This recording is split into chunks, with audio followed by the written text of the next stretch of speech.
and you, Rabbi from another planet, please like, share, and subscribe, and ring the little bell. Ring that little bell so you are notified when new videos drop. This is a review of the first two episodes of the Falcon and Winter Soldier. I always want to say Falcon and Winter Snowman. I don't know why. It's just how it comes off my tongue. I say Winter Soldier. And you know, I have to tell you, I really thought I wasn't going to like this show.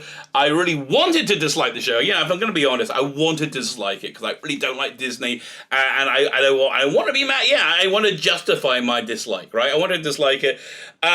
Sadly, however, I can't. I have to tell you, 2 episodes in, I'm reasonably impressed. I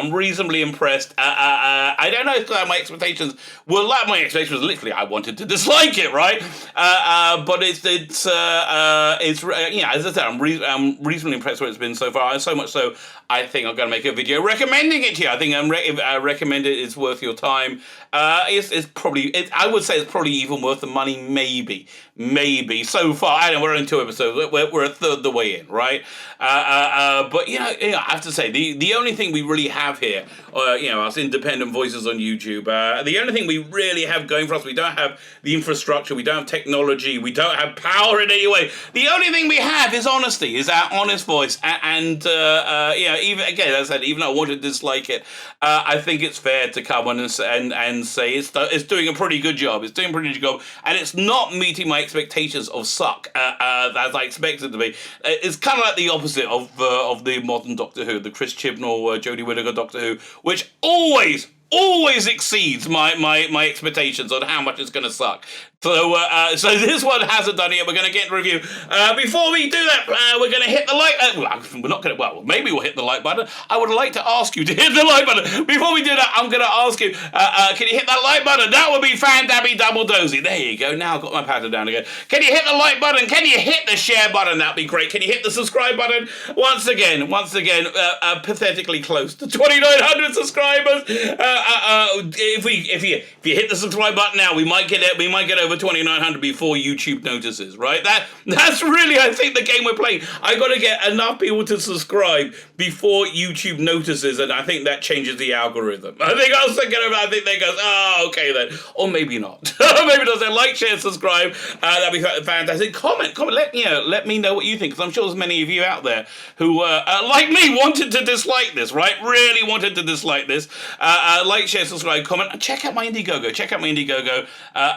Because it's freaking awesome. It's over here. So I think these are 2 freaking awesome graphic novels. I put a couple of videos on my channel this week, going through them in a bit more detail.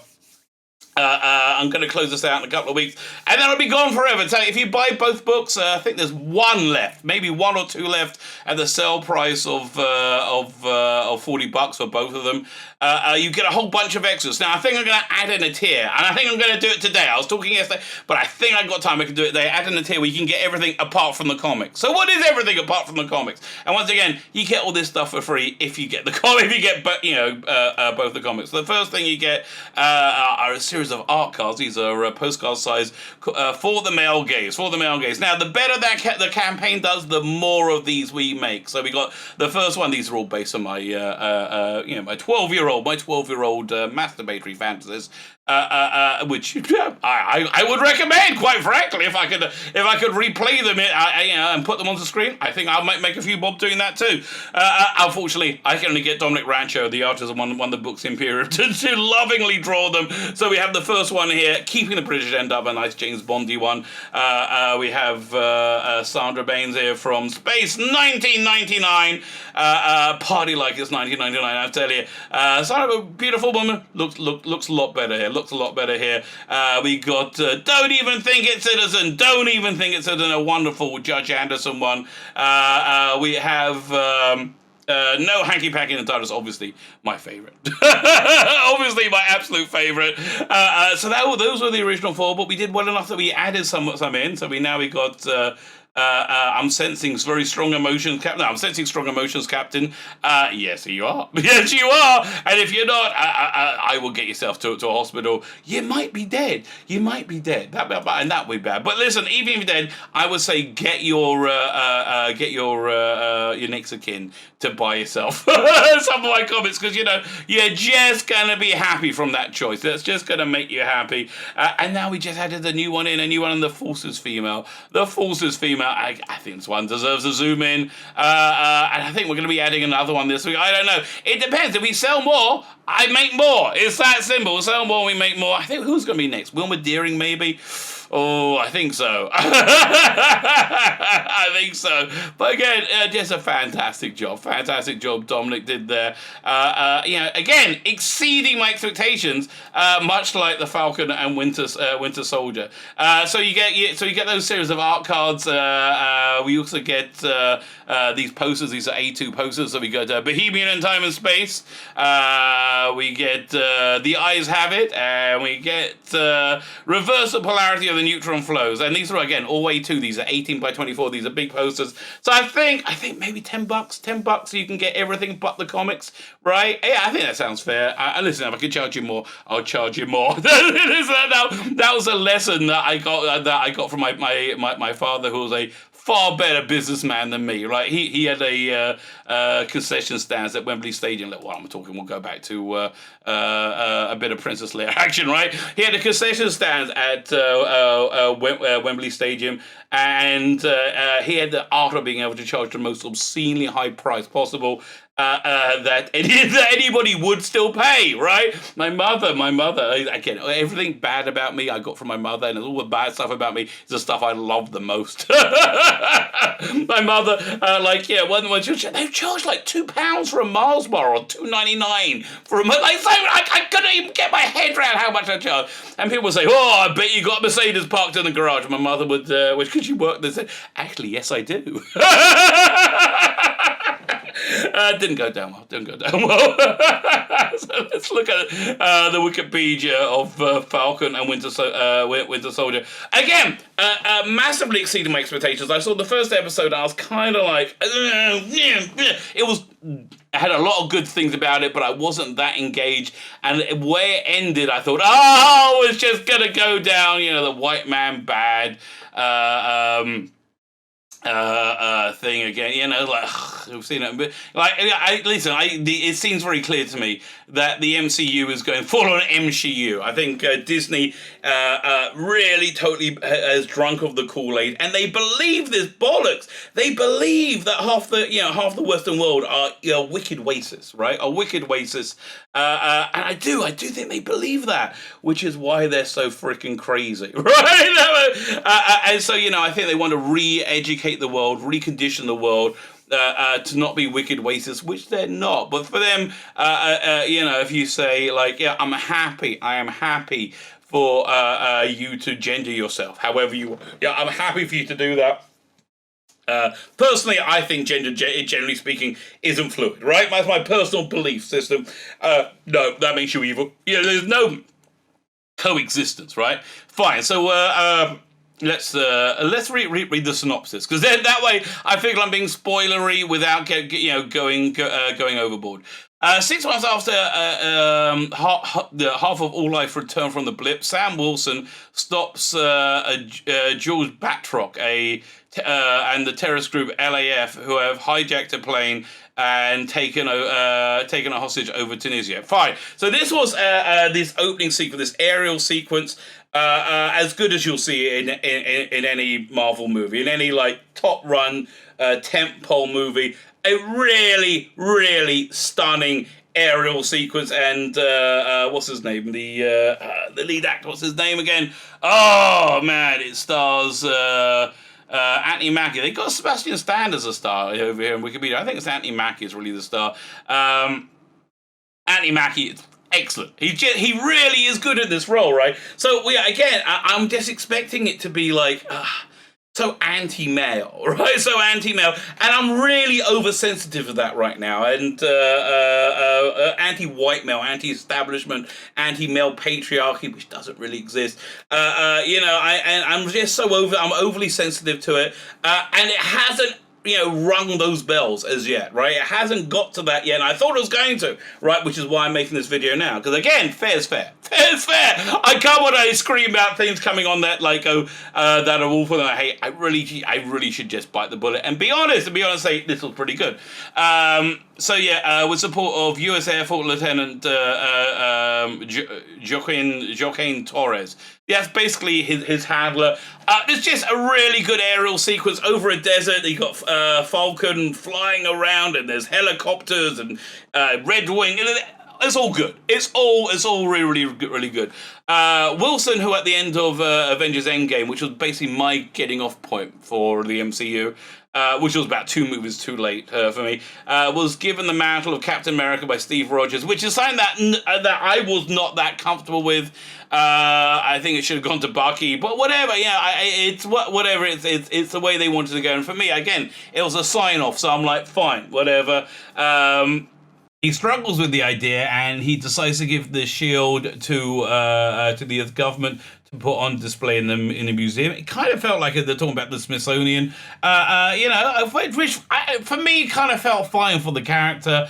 It kind of felt like it fitted. I think I like the idea of what's his name, Falcon remaining his own person, right? Rather than, I don't like the idea of people, minorities, people like that racist white people that make these shows, call people on the progressive track having to have the hand-me-downs of of other superheroes. That for me, again, on just a mild level, that kind of felt okay to me.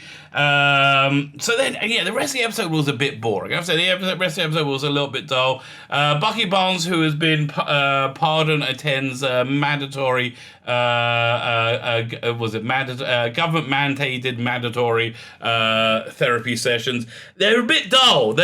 He seems bored. He seems uninterested in the character now. And while I'm watching it, I'm watching him being bored. I'm thinking, ooh, I think he could be Luke Skywalker. If they're ever going to do it. But then again, I thought, oh no, we don't want them to do a Luke Skywalker. It seems to me that Kathleen Kennedy is very much, after the small blip that was The Mandalorian, is very much back in charge at Lucasfilm. So no, please don't. But that's basically how I'm filling up my time.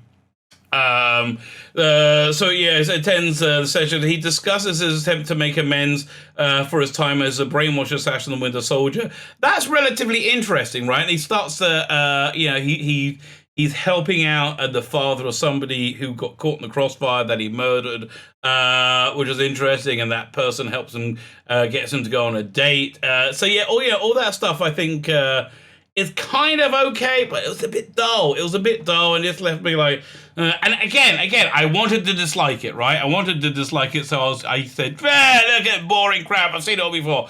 In the meantime, we got Falcon's handler, Torres, investigates another terrorist group called the Flag Smashers. They had this kind of cool thing. They could only see them on, AR, or augmented reality. When you hold your phone up, you can see like a virtual tag that's like geolocated. I like that. I thought that was pretty cool. He's investigating the Flag Smashers, who believe life was better during the blip. Well, it probably was. I mean, there was like half the amount of people in the world, so everybody had a lot more money and resources and places to live. I think there's that whole post-blip thing is going to be absolute chaos. I don't know how they, they really kind of glossing over that. It's been 5 years, hasn't it? I mean, there's got to be people who have moved into the empty houses by now, haven't they? Or sold on. Property values probably would have shrunk. There's a lot of things that they're really not dealing with. The whole 5-year thing wasn't a good idea. What they really should have done, okay, at the end of Endgame is have not Captain Marvel, God forbid, have Iron Man do a snap, right, and then recreate the universe, right? Recreate the universe from the moment the blip happened, right? And then you wouldn't have had all these like weird dangling threads, which doesn't seem to help the MCU to me. So anyway, so they think life was better during the blip. Torres is injured by a member of the group with superhuman strength when he witnesses them rob a bank in Switzerland. He later informs Wilson of this, who has been attempting to help his reluctant sister with the family fishing business in Louisiana, and yeah, that's so they can't get a loan. Everyone's very nice to Falcon. He's an Avenger, he's famous, but they still can't get a loan, right? Honestly, can you not just go to Tony Stark's company or whatever her name is? Go to what's her name? Tony Stark's girlfriend, Gwyneth Paltrow. Oh, that was painful. Can you not just go to Gwyneth Paltrow and say, can you help out this business? I mean, like, really? They couldn't get a loan? So that was all a bit stupid. It just seemed after that opening sequence, it was all just dragging and not a lot going on. The opening sequence was very good. And then at the end, they see a press conference when they announce there's a new Captain America, right? New Captain America, when they said, no, the shield is going to remain on display. And then the same guy comes out and says, we have a new Captain America, who's obviously a white guy. And at that point, I thought, oh, it's going to be white man bad, evil patriarchy, blah, blah, blah. Not interested at all. And then I didn't get around to watching the second episode till, was it yesterday? And I'm pretty surprised it wasn't that at all. So what they do in the second episode is they go into who this new Captain America is a lot, right? And they portray him as a really good guy, like as a really good, interesting character, not denigrating him at all, and making you want to root for him and just making him act like a good guy, right? Making him act like a good, which for me, all those action sequences he was in were great. And again, the action sequences generally in the show have been really good, have been thoroughly enjoyable. So I'm thinking at this point now, after watching the second episode, I'm just not being fair, right? I'm just not being fair to it, and I think people have worked on this, and again, you got to be fair. So for me, it gets a recommend. Let's read the synopsis, and I'll add in things as I remember it. So Walker, who is the new Captain America, appears on Good Morning America, and so the whole opening bit is you're seeing like the marketing push for this new Captain America, and you see very on how uncomfortable he is to it, and it really mirrors Steve Rogers' time as Captain America. In the first few years, he was basically selling U.S. Army bonds, right? And I think all that really works. So that's going on, but it's a little bit of a critique on the media, a little bit. But again, they play him as a really good person who has earned his place, rather than being, oh, you're a white guy, right? You're a white guy. And you see him trading. He's great with the shield, and he's got. So here's the interesting thing, though. He's got this black sidekick. It was very, very obviously a black sidekick, right? And so I'm not really sure where they're going with this. I'm sure if you're a comic book person, you know this story, right? You know the story. You know where they're going. I'm intrigued, right? I'm really intrigued though, because I don't know, right? I mean, look, I love comic books. I write and draw comic. I'm not really a Marvel comic book person. I got into Marvel essentially through the MCU, right? So it's been that, for the last 20 years. So Barnes tells Wilson that he should have kept the shield, and he's really pissed off with Falcon that he gave up the shield, and that's kind of a thread that goes through the episode, and decides to accompany Wilson to Munich, where the Flag Smashers and their leader Carly Morganthu, who's actually pretty good, as again the leader of this bad group, are stealing a shipment of medicine. So Wilson and Barnes attack the group, and again, great action sequence. It's a really, really great action sequence. And I just find this show really delivering. I mean, like, again, this is cinema quality action and effects. You can see where the money's spent on this one. Like WandaVision, they spent $200 million. somehow. I don't know, and like for me, it was just a real waste of 200 million. Wasn't that good? So it wasn't, it was attack them, but they're all super soldiers and they overpower them. So at that point, you get the new Captain America turns up with, was it Lima Hoskins, his black sidekick arrive, and they join the fight, right? They join the fight and they're on their side, and so you got, Bucky and Falcon. They hate the new Captain America. They're like, who is this pretender? And then what makes it even worse, he's a really good guy who has like got really earned his place. And so they're all super soldiers, and the flag smashers escape. So after that, we got new Cap. Was it Walker and was it Isaiah? Is that his name? Isaiah. We a minute. What's the name of the was it Lamar? Hoskins. They're trying to say, look, Bucky, Falcon, let's team up. And they're being quite reasonable, I think. I think they're being quite reasonable. That's certainly how they're playing. So they refuse to team up. Traveling to Baltimore, Barnes introduces Wilson to Isaiah Bradley. So this is, again, I kind of vaguely heard about this, but I never read the comic. I want to read this comic. This sounds really interesting. Isaiah Bradley is a veteran super soldier who fought the Winter Soldier in the Korean War, right? So he's this old black guy, right? So there was, again, if you're going to get into racial politics, in the 50s, man, am I down for that in 2021? Probably not. But it's like, it seems like an interesting story to tell and a compelling character. So they've gone to him to find out about more Winter Soldiers. So Bradley refuses to help them uncover any information about more super soldiers, because essentially after his active duty and he beat Bucky, right? He was imprisoned for 30 years. Now I'm not sure, was he really imprisoned or was he just subject to he's a military asset subject to experimentation, right? So they said he was experimented on constantly. They kept taking blood from him, the US government and Hydra for 30 years. Yeah, because you've got to remember Hydra was part of was S.H.I.E.L.D. for all that times. So at that point, Barnes is arrested for missing his mandated therapy appointment. But then Walker turns up and saves the day again and gets him released. But part of the condition of release is that both Bucky and Falcon have to have a group session with the psychiatrist, which is really weird and creepy. It's really uncomfortable, okay? They make them sit facing each other, and so their knees are basically touching each other's groins. It's just... it just felt weird. And it comes out more that Bucky is really mad at Falcon for giving up the shield.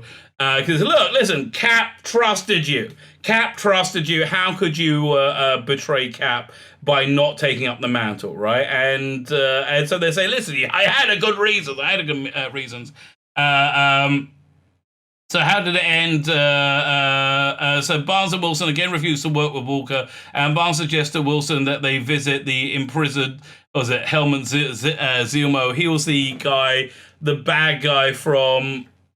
Captain America Winter Soldier, I think. He was a good villain who apparently knows more what's going on. And you got a little sign that Wilson isn't as good as he appears to be, because at one point he lets slip say, "Listen, this will be much easier for me if I Steve Rogers wingman with me to Falcon." And I understand that pisses off Falcon. But it seems reasonable. It just seems to me he's being reasonable.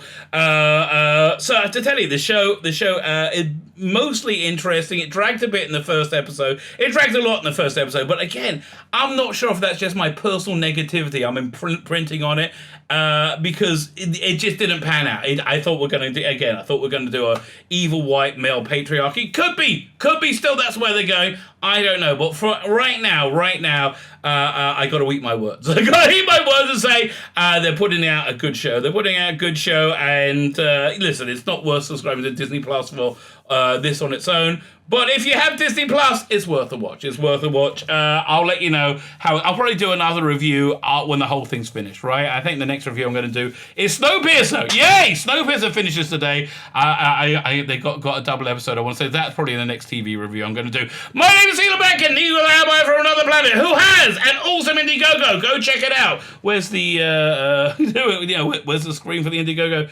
Here it is. It has an awesome Indiegogo with awesome stuff in it. Go check it out. Click the like button, click the share button, hit the subscribe button. That would be just fantastic. Go show the man. Go show the man who's boss, because it's not us. It's not us. But yeah, maybe make a small declaration. I will click the subscribe button anyway. And have yourselves a freaking awesome and fantastic day.